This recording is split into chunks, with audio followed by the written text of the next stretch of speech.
Hello guys, good morning. हम पढ़ रहे हैं प्राचीन भारतीय इतिहास के स्रोत। फर्स्ट वीडियो में हमने पढ़े थे प्राचीन भारतीय इतिहास के पुरातात्विक स्रोत। सेकंड में हमने पढ़े साहित्यिक स्रोत और आज हम पढ़ने वाले हैं विदेशी साहित्यिक स्रोत। हमने साहित्यिक स्रोत पढ़े थे। साहित्यिक स्रोतों को दो पार्ट में बांटा गया था, ब्राह्मण साहित्य और ब्राह्मणेतर साहित्य। ब्राह्मण साहित्य में हमने वेद पढ़े, ब्राह्मण पढ़े, अरण्यक पढ़े, उपनिषद पढ़े और वेदांग, सूत्र, स्मृतियाँ, महाकाव्य और पुराण ये सब हमने ब्राह्मणेतर साहित्य में पढ़ा। ब्राह्मण साहित्य में पढ़ा। और ब्राह्मणेतर साहित्य में हमने पढ़ा बौद्ध साहित्य के बारे में, जैन साहित्य, लौकिक साहित्य, पाणिनि की अष्टाध्यायी के बारे में और साहित्यिक स्रोतों का काल निर्धारण कैसे किया जाता है इसके बारे में हमने पढ़ा। आज हम पढ़ने वाले हैं विदेशी साहित्य। विदेशी साहित्य में हम विदेशों से जो यात्री हमारे यहाँ पे आए थे उनके बारे में पढ़ेंगे। उन्होंने अपने यात्रा वृत्तांतों या अपने ग्रंथों में अपने भारत का कैसे वर्णन किया ये हम जानेंगे। और विदेशी साहित्य में प्रमुख हैं यूनान एवं रोमन के यात्री, चीनी यात्री और अरबी यात्री। तो शुरू करते हैं। क्या योगदान रहा ग्रंथों में, उन्होंने क्या क्या लिखा। विदेशी यात्रियों का विवरण प्राचीन भारत के साहित्य में महत्वपूर्ण स्रोत है। यूनान, रोम और चीन तथा अरब देश के यात्रियों ने भारत की सामाजिक, आर्थिक, राजनीतिक, सांस्कृतिक स्थिति का वर्णन किया। जो ग्रंथ है उनमें हमें भारत की सामाजिक, आर्थिक, सांस्कृतिक और राजनीतिक स्थिति का वर्णन देखने को मिलता है। सबसे पहले हम पढ़ेंगे यूनान एवं रोम के यात्री। तो शुरू करते हैं यूनानी लेखकों से। यूनानी लेखकों में सबसे पहले है टेसियस। यह ईरान का राजवेद था। इसका विवरण अधिकतर काल्पनिक और अविश्वसनीय है, तो ज़्यादा कुछ इसके ग्रंथों से हमें जानने को नहीं मिला। सेकंड पे है हेरोडोटस। हेरोडोटस को इतिहास का पिता कहा जाता है। इसकी पुस्तिका हिस्टोरिका 5वीं शताब्दी ईस्वी पूर्व में लिखी गई। यह भारत और फ्रांस के संबंधों का उल्लेख करती है। सिकंदर के साथ 3 लेखक हैं, वह भारत में आए, निरियाकस, ओनेसिक्रिटस और अरिस्टोबुलस।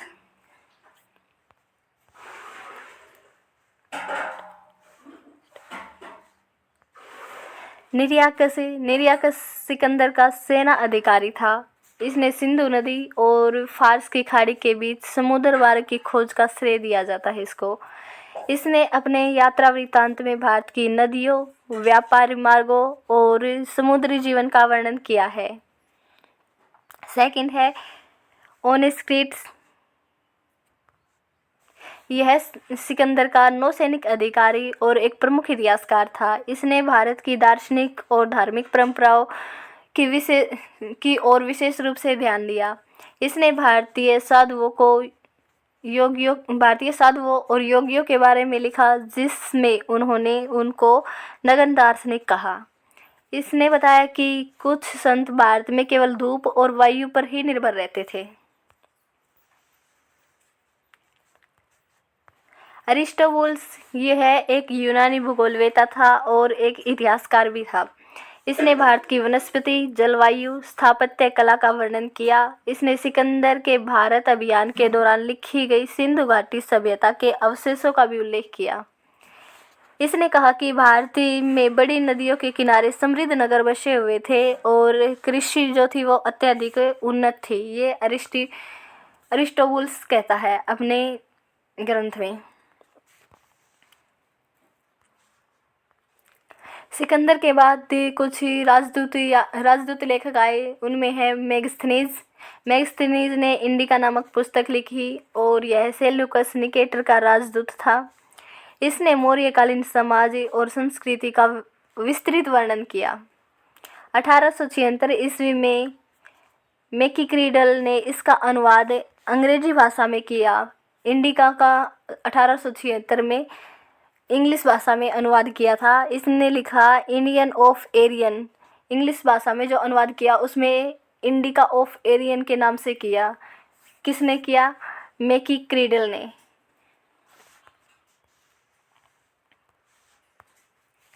डाइमेक्स सीरिया के राजा अंतियोकस का राजदूत था और यह बिंदुसार के दरबार में आया था। डाइमेक्स बिंदुसार के दरबार में आया था और सीरिया के राजा अंतियोकस का राजदूत था।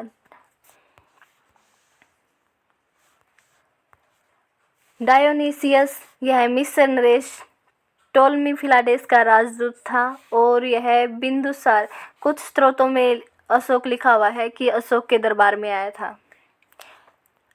अब पढ़ते हैं हम रोमन लेखकों के बारे में। रोमन लेखकों में प्लिनी सबसे इम्पोर्टेंट है। इसने नेचुरल हिस्ट्री नामक पुस्तक लिखी और नेचुरल हिस्ट्री पुस्तक में इसने उल्लेख किया या विवरण किया पशु पक्षियों का, वनस्पति का, यहाँ के खनिजों का और व्यापार का। पेरिपल्स ऑफ द एरिथियन सी, जो लगभग 80 ईस्वी पूर्व में लिखी गई है। इसके लेखक के बारे में अभी तक कुछ पता नहीं चल पाया, इसलिए इसको अज्ञात कहते हैं। इसके लेखक के बारे में पूछा जाए तो अज्ञात। पोल्ची, कमर, पोदुक आदि बंदरगाहों से ही थी। कोलंदिया नामक पोत जो गंगा तथा क्रेस की ओर जाता था के बारे में जानकारी मिलती है। इसके अनुसार हाथी सारने में किया जाता था। 2 सारने स्थान है, अभी तक इसके बारे में अच्छे से जानकारी नहीं मिली कि ये कहाँ पर था पहले। कुछ इतिहासकार तो इसको गुजरात से जोड़ते हैं कि वहाँ पर शायद हाथी दांत का काम किया जाता था और कुछ इतिहासकार इसको दक्षिण भारत का स्थान बताते हैं। इसलिए इतिहासकारों में आपसी मतभेद है और इस स्थान का सही से अभी आकलन किया नहीं है। टोलमी, इसने जियोग्राफी नामक पुस्तक लिखी जो 2री शताब्दी ईस्वी में लिखी गई। इसमें भारत के भूगोल का विवरण मिलता है।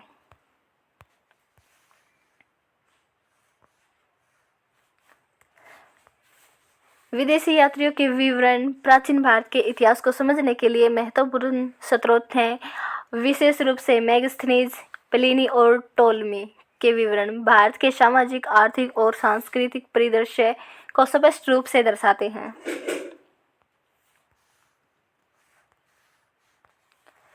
अब चीनी यात्रियों के बारे में पढ़ते हैं। प्राचीन भारत में चीनी यात्रियों का क्या योगदान रहा। चीनी यात्री बौद्ध मत अनुयायी थे। बौद्ध तीर्थ स्थानों की यात्रा और बौद्ध धर्म के विषय में जानकारी प्राप्त करने के लिए भारत आए थे। उन्होंने भारत का उल्लेख लिनतू नाम से किया। चीनी यात्रियों ने भारत का उल्लेख लिनतू नाम से किया। पहला जो चीनी यात्री है वो है फाहियान, जो 5वीं शताब्दी में भारत आया। फाहियान चीन के जीन वंश के समय भारत आया था। वह 399 से 412 ईस्वी के बीच भारत रहा। इसका मुख्य उद्देश्य बौद्ध धर्म के अध्ययन के लिए बौद्ध ग्रंथों एवं बौद्ध स्थलों का भ्रमण करना था। वह चंद्रगुप्त द्वितीय विक्रमादित्य के शासनकाल में भारत आया। उसने पाटलिपुत्र, नालंदा, गया, वाराणसी और श्रावस्ती तथा कौशाम्बी वर्तमान पश्चिम बंगाल में जो स्थित हैं महत्वपूर्ण स्थलों का भ्रमण किया और उसने भारतीय समाज में जाति व्यवस्था, धार्मिक सहिष्णुता एवं अर्थव्यवस्था का भी वर्णन किया। सुंग युन 1518 ईस्वी में भारत आया और अपनी 3 वर्षीय यात्रा के दौरान बौद्ध ग्रंथों की प्रतियां एकत्रित की।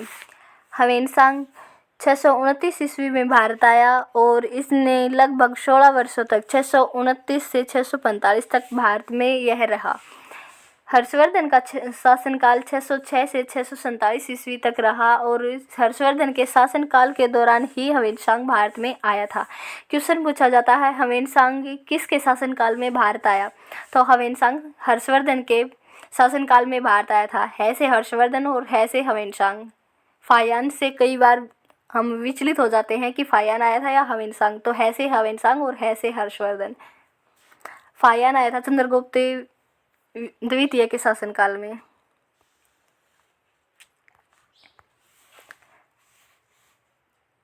ह्वेनसांग ने नालंदा विश्वविद्यालय में अध्ययन किया, जहां उसने धर्मकीर्ति एवं शीलभद्र जैसे विद्वानों का मार्गदर्शन मिला।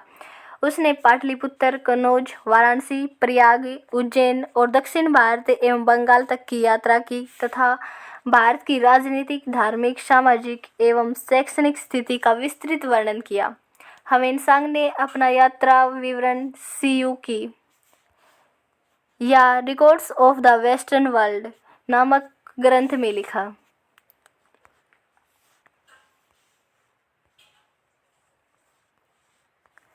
सैमुअल बिल ने 1884 ईस्वी में इसका अंग्रेजी में अनुवाद किया। जो ह्वेनसांग ने सीयू की नामक पुस्तक लिखी, उसका अंग्रेजी भाषा में सैमुअल बिल ने अनुवाद किया 1884 ईस्वी में।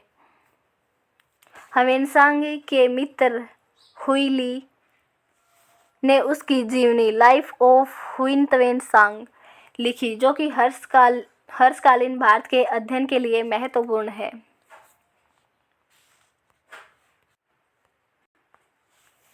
इत सिंह जो 7वीं शताब्दी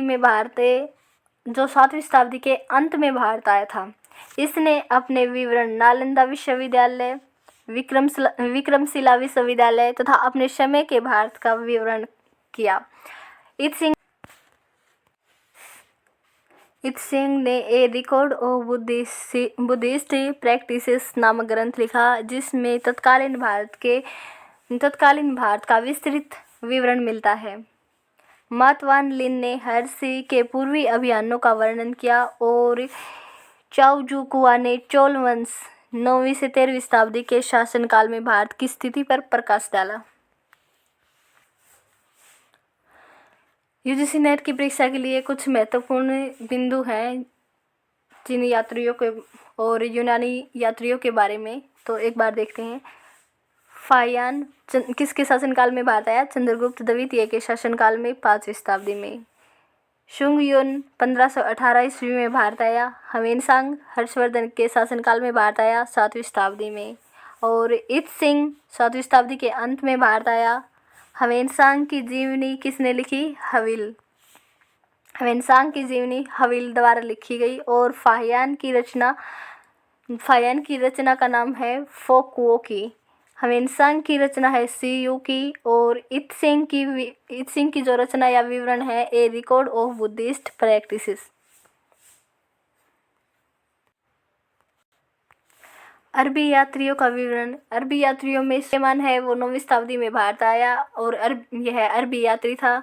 इसने पाल शासकों के तत्कालीन आर्थिक, राजनीतिक, सामाजिक दशा का वर्णन किया। अल मसूदी जो 915 से 16 ईस्वी में भारत आया, इसने भारत की यात्रा की। और अल मसूदी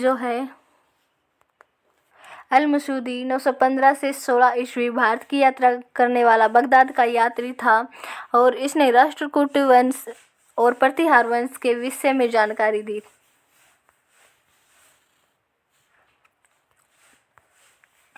फारसी लेखक और उनके ग्रंथ। फिरदौसी 940 से 1020 ईस्वी तक। यह एक फारसी कवि था और इसने शाहनामा रचना की।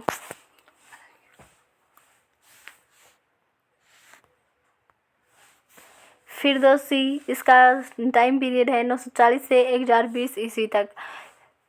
प्रसिद्ध फारसी कवि फिरदौसी ने अपनी रचना शाहनामा में भारत और उसके शासकों का उल्लेख किया है। यह ग्रंथ मुख्य रूप से ईरान के इतिहास पर आधारित है, लेकिन इसमें भारत से संबंधित कई संदर्भ मिलते हैं। फिरदौसी ने शाहनामा की रचना की और इसका ग्रंथ मुख्य रूप से ईरान के इतिहास पर आधारित है, परंतु भारत से संबंधित भी कुछ जानकारियाँ उसमें मिलती हैं।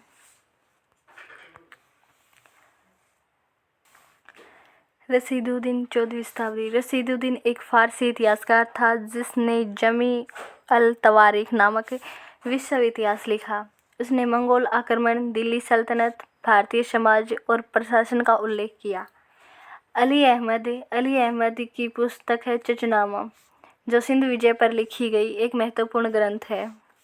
इसमें अरबों द्वारा सिंध पर विजय 1712 ईस्वी में और वहाँ समाज, संस्कृति एवं उसके शासन का उल्लेख किया।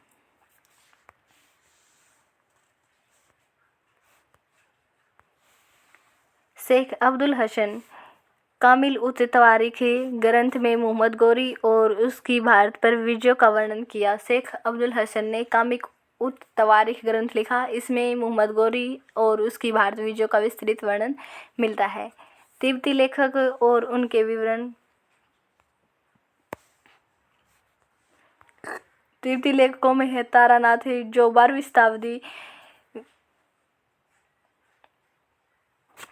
तिब्बती लेखकों में है तारानाथ है 12वीं शताब्दी ईस्वी पूर्व में तिब्बती विद्वान तारानाथ ने भारत के बौद्ध धर्म, सांस्कृतिक और समाज पर प्रकाश डाला।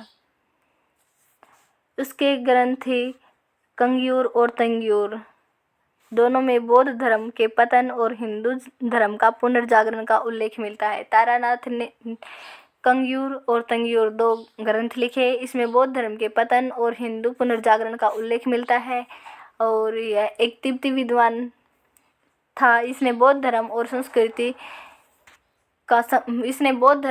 संस्कृति का समाज पर प्रकाश डाला। यूरोपीय यात्री उनका विवरण है। यूरोपीय यात्रियों में मार्को पोलो, इसका समय है 13वीं शताब्दी। मार्को पोलो वेनिस, इटली का यात्री था। उसने दक्षिण भारत की यात्रा की और पांड्य राज्य के बारे में विस्तृत विवरण दिया। इसने अपने विवरण में भारतीय व्यापार, हीरो की खदानों और सामाजिक व्यवस्था की चर्चा की। सेकंड है अल-बरूनी का टाइम पीरियड है वो है 973 ईस्वी से 1048 ईस्वी। ये 11वीं शताब्दी में मोहम्मद गजनवी के साथ भारत आया और इसने अरबी भाषा में तहकीक-ए-हिंद या किताब उल हिंद की रचना की।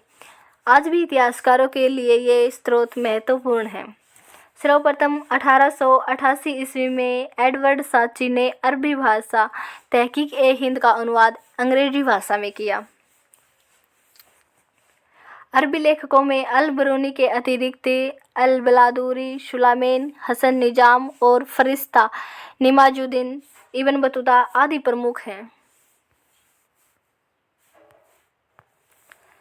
इब्न बतूता 14वीं शताब्दी में मोहम्मद बिन तुगलक, जो 1325 से 1351 ईस्वी तक इसका शासनकाल था, के शासनकाल में भारत आया। इब्न बतूता मोहम्मद बिन तुगलक के समय में 14वीं शताब्दी में भारत आया था। इसके द्वारा लिखा गया यात्रा वृत्तांत रेहला नामक पुस्तक है। इब्न बतूता का यात्रा वृत्तांत जो है रेहला, यह अरबी भाषा में रचित है। यह 14वीं शताब्दी में भारत के उपमहाद्वीप के सामाजिक तथा सांस्कृतिक जीवन के विषय में विस्तृत तथा सबसे रोचक जानकारियां देता है। सुल्तान मोहम्मद बिन तुगलक ने दिल्ली के काजी के पद पर नियुक्त किया। इब्न बतूता को सुल्तान मोहम्मद बिन तुगलक ने दिल्ली में काजी के पद पर नियुक्त किया तथा बाद में उसे अपना राजदूत बनाकर चीन भेज दिया।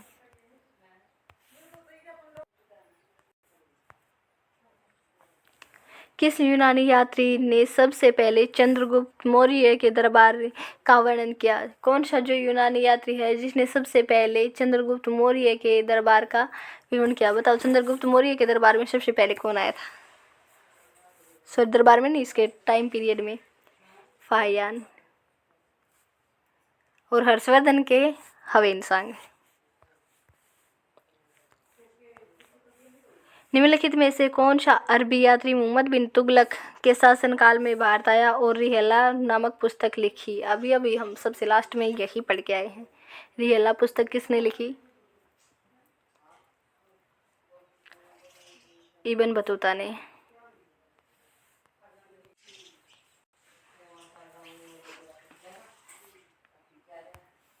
निम्नलिखित में से कौन सा चीनी यात्री हर्षवर्धन के शासनकाल में भारत आया?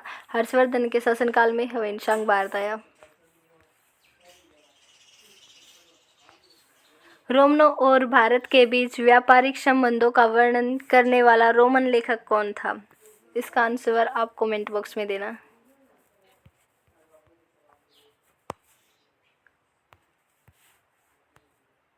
Thank you. वीडियो पसंद आई हो तो लाइक करें एंड चैनल को सब्सक्राइब करें।